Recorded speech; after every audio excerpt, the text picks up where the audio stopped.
E aí, pessoal, vamos chegando! Galera do Amo Direito aqui com a gente no Mais Tribunais para a gente conversar sobre os impactos, sobre os reflexos do novo CPC no processo de trabalho. Já vou ativando o meu... Deixa eu tirar o som aqui. Vou ativando o meu retorno aqui para a gente bater esse papo. Espero que vocês estejam bem animados, né? Para começar a segunda-feira. Quem é que está comigo? Quem é que está comigo? Vamos lá. Quem está com RR aí, para a gente começar a bater esse papo? Tem ninguém comigo não? Olha aí, meu amigo top. Professor Novaes, Rafael Novaes na área, grande Rafael Novaes, o rei do tributário. Coloque aí, Novaes, por favor, o seu periscope para a galera te seguir. Esse é o cara do tributário. João Pessoa, Lene São Paulo, Cris Guarujá, boa noite, Léo. Quem mais com a gente? Anne, de Londres, é? Ó, que chique, hein? Pará, Rio de Janeiro. Tributária com o professor Novaes. Fecha com ele, isso mesmo. Carmen, beijo pra você, Carmen. Montenegro, Salvador, galerinha. Osasco, Maceió, Teresina. Galera de Salvador em peso, né? Ceará, Ipanema, tá do meu lado aqui. Silvia, Patrícia, bacana demais. Muito bom ter vocês aqui para a gente conversar sobre os impactos, sobre os reflexos do novo CPC no processo de trabalho, aqui pelo Mais Tribunais, em parceria com o Amo Direitos, a parceria nossa aí, duradoura e muito bacana. Galera do Rio, 10 são vocês, bom demais estar com vocês. Aproveito e já convido para vocês irem também lá para o meu Periscope, lá no meu próprio Periscope também, eu vou fazendo várias aulas para vocês, vou postando minhas gravações aqui no Mais Tribunais, começaram hoje dos cursos novos, então, @ProfRenzete, então vai lá, segue o meu Periscope também, @ProfRenzete, no meu Instagram, que a gente vai bater super papos. Galera de Brasília, subam os corações, cadê os corações? Igor, tá de nível estudando? Igor, parabéns, Igor, seu aniversário estudando, é isso aí, não pode parar não. Amei, passar na primeira fase, valeu, parabéns meus alunos aí do exame de ordem, galera de Goiânia, tentando, quem tá tentando? Boa noite, Raquel de Souza, Salvador, beijo Raquel pra você, que bom que você tá com a gente. Você ensina onde? Aqui no Mais Tribunais, www.maistribunais, tudo junto. .com.br, vem com a gente aqui, ó o Mais Tribunais aqui, te esperando. Muito bem, vamos lá então, vamos bater Fortaleza. Vamos segurar as mensagens? Então vamos embora, né? Dá pra gente começar a falar um pouquinho sobre os impactos, sobre os reflexos do novo CPC ao processo de trabalho. O sinal hoje está ótimo, vamos começar a fazer o brinde do RR, o brinde do sucesso, o brinde da vitória, sempre lembrando que trabalho não dá trabalho, e vamos embora. Vamos nessa. Então não vou ler as mensagens agora, tá? Vamos dar uma segurada aí. Muito bem. A gente vai bater um bate-papo aí longo ainda, semana que vem, adentro, toda, né? Lá no meu Periscope também, no @ProfRenzete, vou continuar, sobre os impactos, sobre os reflexos do novo CPC ao processo de trabalho.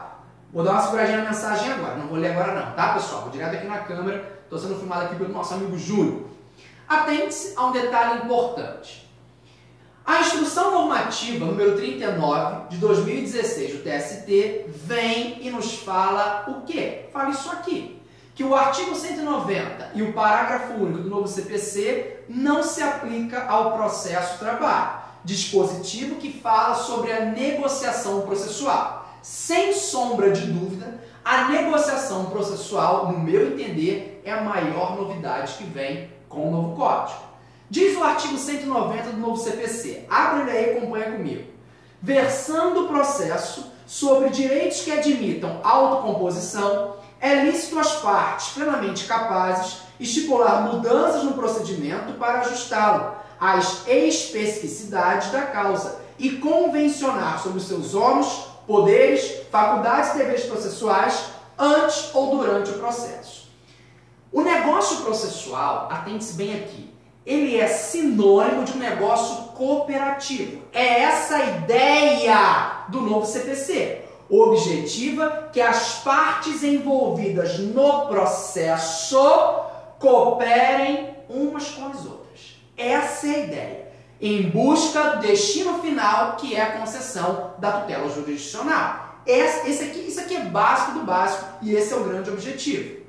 O negócio processual vem flexibilizar procedimento. O negócio processual vem flexibilizar procedimento. Não flexibiliza a norma de direito material, mas sim o procedimento.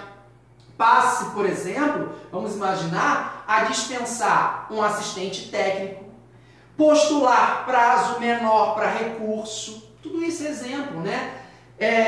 Adequar a impenhorabilidade de um bem numa fase da execução, tudo isso é possível com a negociação processual, tudo isso. Agora veja, eu posso pensar em negociação processual aqui no processo de trabalho? Vem o TST e fala, não, aqui no processo de trabalho eu não posso visualizar a negociação processual, já que aqui eu tenho uma parte hipossuficiente, eu tenho uma vulnerabilidade do empregado, não tem como a gente falar sobre isso. Então, no processo de trabalho, nós não teremos a negociação processual que tem agora o novo CPC. No processo de trabalho, vamos continuar a aplicar a ideia inquisitorial, que nós já sabemos. Agora, tem que ser um detalhe importante.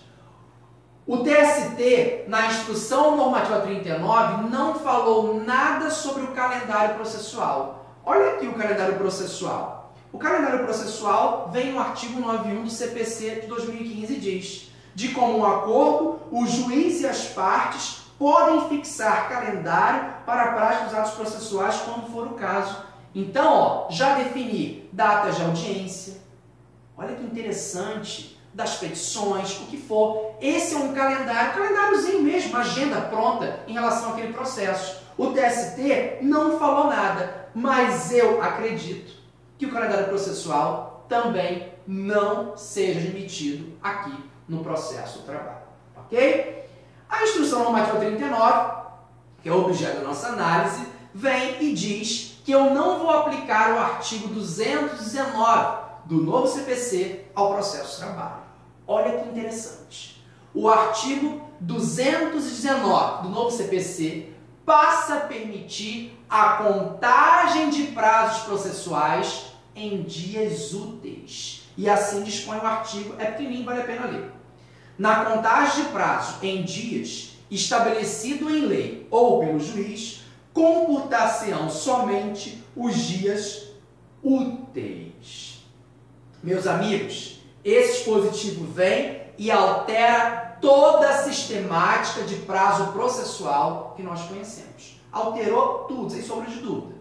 Nós sempre aprendemos que na contagem dos prazos, eles devem começar e terminar em dias úteis. Mas uma vez disparado o prazo, eles são, a contagem, né, é contínua e contínua e irrelevável, não para. Então na contagem vai o sábado, vai o domingo, vai o feriado, vai tudo.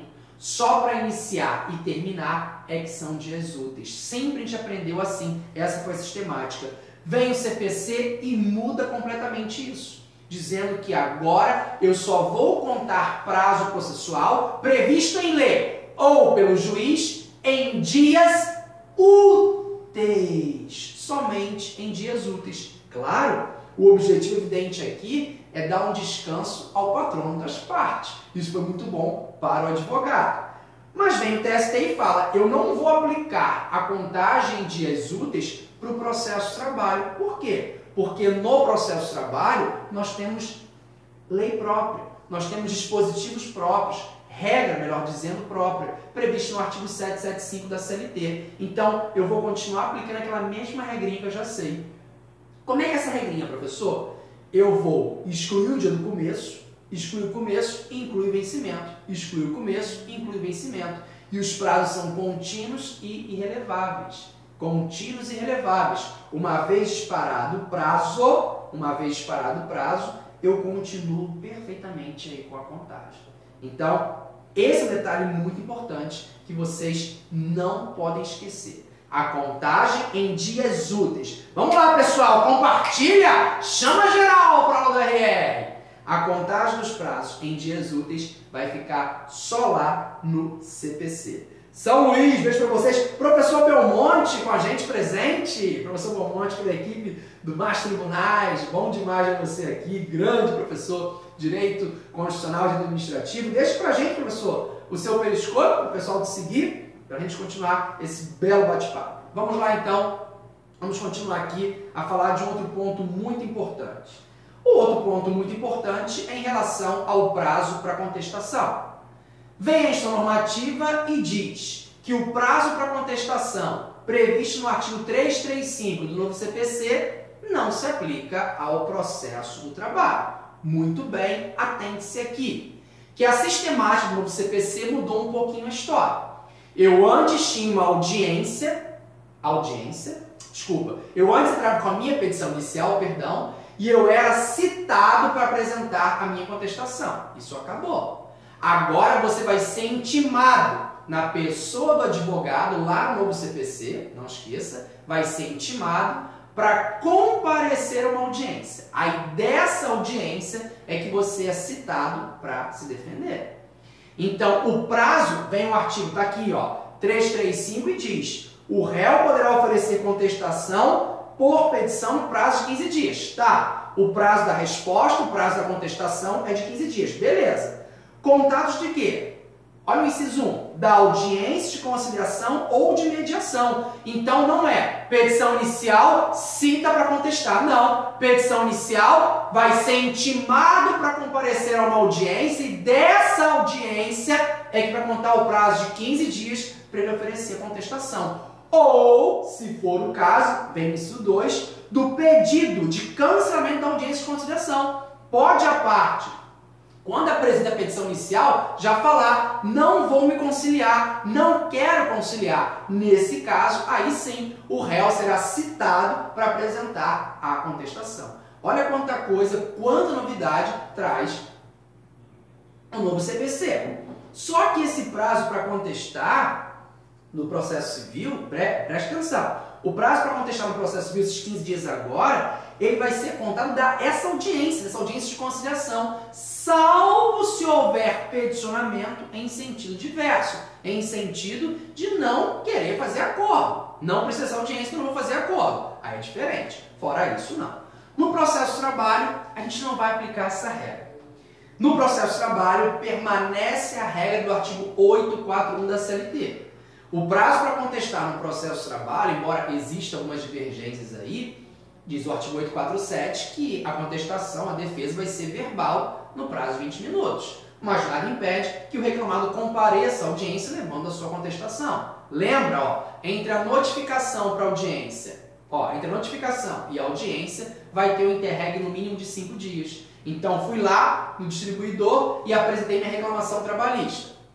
Vai para o juiz? Não, lógico que não. O servidor, no prazo de 48 horas, manda a segunda via para o reclamado, a segunda via da petição inicial, e aí o reclamado é notificado para comparecer à audiência. Entre a notificação e a audiência vai ter que ter um interregno no mínimo de 5 dias. E diz a doutrina majoritária que esses 5 dias seria o prazo aí para ser apresentada a contestação. Ok? Vamos seguir. Não se aplica ao processo de trabalho o artigo 362, inciso 3 do novo CPC, que fala de adiamento da audiência em razão de atraso injustificado superior a 30 dias. Vem o TST e fala: eu não aplico isso ao processo de trabalho. O artigo 362 do CPC diz que a audiência poderá ser adiada por atraso injustificado de seu início em tempo superior a 30 minutos do horário marcado. TST diz: não aplico isso não. Não aplico isso por que eu não aplico? Porque eu tenho regra própria no processo de trabalho. E no processo de trabalho, o artigo 815 da CLT permite ao juiz um atraso de até 15 minutos. Cuidado! Para o juiz, o atraso de até 15 minutos. Antes da hora marcada, antes de abrir a pauta e começar as audiências, o juiz pode ter um atraso tolerado de até 15 minutos. Ultrapassou os 15 minutos, as partes podem se retirar. É essa a regrinha. Subam corações, compartilha, vem comigo! Não esquece que a OJ 245 da SDI 1 do TST Vamos compartilhar. Isso aí, professor Belmonte, essa aí. Então, que é o J245 da SDI 1 do TST, ela não tolera, ela não permite atraso da audiência para as partes. O atraso é só para o juiz e de até 15 minutos. Agora, atenção, abre o olhão. Abre o olhão, estica os ossos e vem comigo, que agora é bem importante. Eu vou ao mesmo tempo falar para você uma regrinha que não se aplica e que se aplica dentro do mesmo dispositivo. Vem o TST e diz o seguinte: eu não vou aplicar, aliás, o artigo 373, parágrafos 3º e 4º do novo CPC ao processo de trabalho. Dispositivos que tratam da distribuição diversa do ônus da prova por convenção das partes. Ocorre que o artigo 373, parágrafos 1º e 2º, se aplicam sim ao processo de trabalho. Vamos então analisar com maior cautela esse dispositivo aqui, é bem importante. Vem o artigo 373 e fala no seu caput: o ônus da prova incumbe. O ônus da prova incumbe. Incumbe a quem? Ao autor, quanto ao fato constitutivo ao seu direito. Ao réu, quanto à existência de fato impeditivo, modificativo ou extintivo do pleito autoral. Então veja, meus amigos, ao autor compete comprovar um fato constitutivo do seu direito. Se eu trabalho além da 8ª hora diária e 44ª semanal, esse é um fato constitutivo do meu direito. Eu, empregado, eu, autor, vou comprovar o extraordinário. Devo comprovar que eu trabalho em sistema de hora extraordinária. Da mesma forma, se eu trabalho com subordinação, com habitualidade, com onerosidade e com pessoalidade, se eu preencho os requisitos da relação de emprego, isso é um fato constitutivo do meu direito. Cabe ao empregado comprovar que preenche esses requisitos. Muito bem. Pode chegar em audiência e o reclamado falar: excelência, nunca vi esse camarada, nunca pesou na minha empresa. Nesse caso, se o empregador, ora reclamado, apenas nega a prestação de serviços, o fato constitutivo permanece com o empregado. Mas pode ocorrer do empregador falar: nunca trabalhou para mim como empregado, mas trabalhou como autônomo. Então, eu estou apresentando um fato novo. Neste caso, inverte-se o ônus probatório. E cabe ao empregador, agora reclamado, comprovar esse fato. Atente-se que o artigo 373 do CPC de 2015, ele não mudou em nada o antigo artigo 333 do CPC de 73. Aqui nós estamos diante da teoria estática do ônus da prova. Essa aqui é a teoria estática. Nós temos duas teorias: a teoria estática e a teoria dinâmica do ônus da prova. Então, essa é a teoria estática. A teoria estática ela está prevista em lei, ligada sempre ao interesse das partes. O autor comprova o fato constitutivo, o réu, o fato impeditivo, modificativo ou extintivo do pleito autoral. Pois bem, uma coisa bem interessante que você tem que observar aqui é a redação do artigo 808 da CLT. O artigo 808 da CLT, que data máxima vênia, muita gente critica, e eu não critico ele em nada, ele vem e fala que a prova das alegações incumbe a parte que as fizer. Ora, meus amigos, esse artigo não está falando nada de diferente, que ao autor compete comprovar os fatos constitutivos. E ao réu, o fato impeditivo, modificativo ou extintivo é a mesma coisa. É a mesma coisa. O pessoal sempre falou: ah, o artigo 818 da CLT não resolve nada. Eu tenho que ir lá no artigo 333 do CPC de 73. Tem que...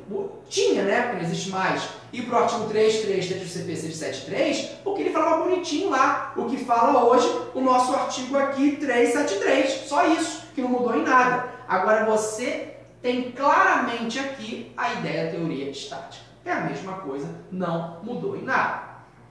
Mas muito bem. Quando passamos a falar na teoria dinâmica do ônus da prova, o papo muda e o TST fala que eu aplico sim ela ao processo de trabalho. Olha aqui, a teoria dinâmica vale muito a pena ler. Artigo 373, parágrafo 1º do CPC de 2015. Nos casos previstos em lei, ou diante de peculiaridades da causa relacionadas à impossibilidade ou à excessiva dificuldade de cumprir o encargo, nos termos do caput, ou a maior facilidade de obtenção de prova do fato contrário, poderá o juiz atribuir o ônus da prova de modo diverso, desde que o faça por decisão fundamentada, caso em que deverá dar à parte a oportunidade de se desincumbir do ônus que foi atribuído. Meus amigos, agora eu não tenho só a teoria estática no CPC, eu tenho a teoria dinâmica do ônus da prova. Poderá o juiz redistribuir o ônus da prova da maneira que seja mais fácil de provar, vamos dizer assim, da maneira mais conveniente de provar. O juiz esquece a regrinha, fato constitutivo para o autor, imperativo, modificativo ou aditivo para o réu e passa, diante do caso concreto, a verificar quem tem a melhor condição de provar quem tem o melhor ônus, de provar aquele fato. Seja o autor, seja o réu.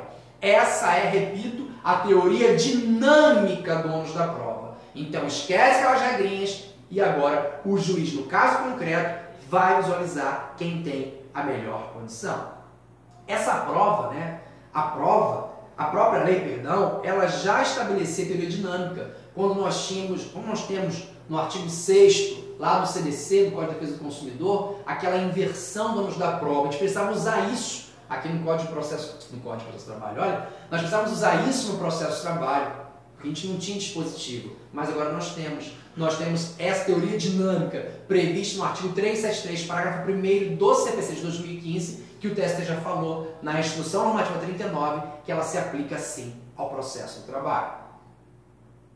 Eu vou utilizar muito a teoria dinâmica na prática, aqui no processo de trabalho, quando nós estivermos falando em relação que envolva empregado doméstico. Vamos falar muito no doméstico. Por quê? Porque a Lei Complementar 150 de 2015, ela passou a exigir a anotação do ponto, do doméstico, do empregado, entrada e saída. Então, nesse caso, o empregador tem as melhores condições de, sem dúvida, comprovar essa documentação. Não é nenhuma novidade a teoria dinâmica, a própria súmula 338 do TST, ela já tratava sim da teoria dinâmica do ônus da prova, lá naquela súmula 338, repito, específica do tema de horas extras. Então sempre existiu isso lá, não teve nenhuma novidade. Bom, aí o parágrafo 2º diz assim, a decisão prevista no parágrafo 1º deste artigo não pode gerar situação em que a desincumbência do encargo pela parte seja impossível ou excessivamente difícil. Muito bem. Não pode o juiz, aproveitando a teoria dinâmica do ônus da prova, trazer aquela chamada prova diabólica, como chama a doutrina. Não pode. Eu não posso dar um encargo maior à parte. Então a parte, no caso concreto, tem que ter uma oportunidade de se manifestar e falar, excelência, eu não tenho condições de provar tal fato.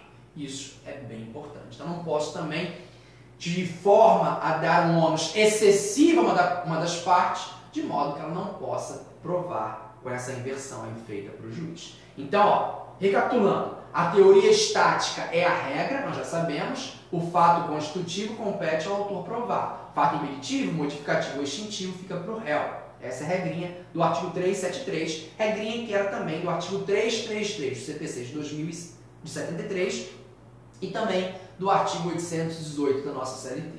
Mas agora nós temos dentro do CPC a teoria dinâmica. No caso concreto, o juiz analisa quem tem a melhor condição de provar. Tá? Prova quem pode. Agora a regra é essa. Então, só para fechar aqui, o artigo 3º dessa instrução normativa, 39, ele vem perfeitamente aqui e diz para a gente, olha, aplica-se sim ao processo de trabalho a teoria dinâmica aí do ônus da prova, tá? Muito interessante isso e eu espero que vocês observem bem essa regra, porque ela vai ser muito cobrada em prova, eu não tenho dúvida quanto a isso. Bom, uma outra situação que tem que ser dita e falada aqui é em relação à prescrição intercorrente. A prescrição intercorrente é a prescrição que acontece dentro do processo. Observe um detalhe interessante. Nós sempre tivemos uma divergência entre o Supremo Tribunal Federal e entre o TST. Lembra? A súmula 327 do Supremo Tribunal Federal diz que a prescrição intercorrente se aplica ao processo de trabalho. O Supremo analisou essa súmula na época em que ele verificava, ele analisava normas infraconstitucionais. Vem o TST na súmula 114, TST, que dá a última palavra, não esquece, sobre normas infraconstitucionais, vem e diz que eu não aplico a prescrição intercorrente ao processo do trabalho. Perfeito. Ficávamos na divergência. Mas como agora, com a Extensão Normativa 39 de 2016, vem o TST e fala, olha, não aplico os artigos 921, parágrafo 4º e 5º, 924, inciso 5, ou seja, não aplico nada de prescrição intercorrente prevista no CPC ao processo de trabalho. No meu entendimento, me parece que o recado do TST foi dado. Qual é o recado do TST? Não vamos aplicar a prescrição intercorrente aqui no processo de trabalho. Atente-se bem a isso. Isso também pode aparecer na próxima prova.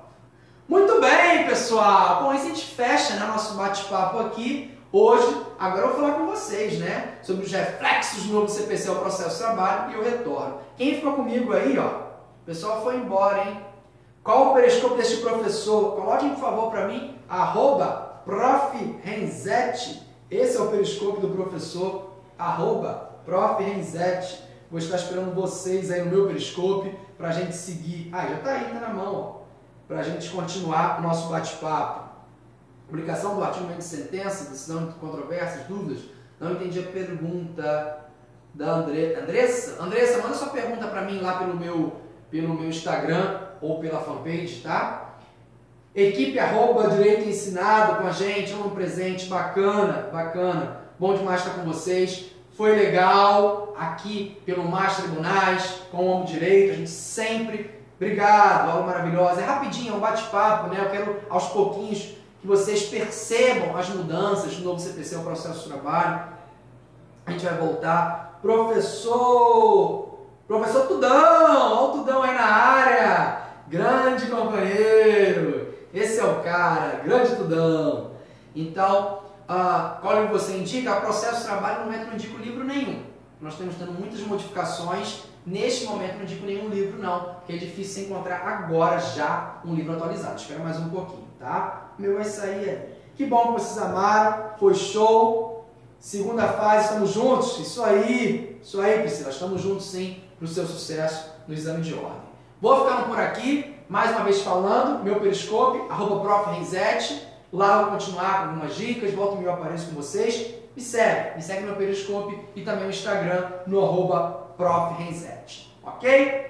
Não esqueçam nunca, trabalho não dá trabalho. Até o nosso próximo periscope, vai ficar aí 24 horas disponível, espalha para geral e a gente volta na semana que vem, não é isso? Semana que vem aqui pelo Homem Direito, mas eu venho antes com vocês lá no meu periscope.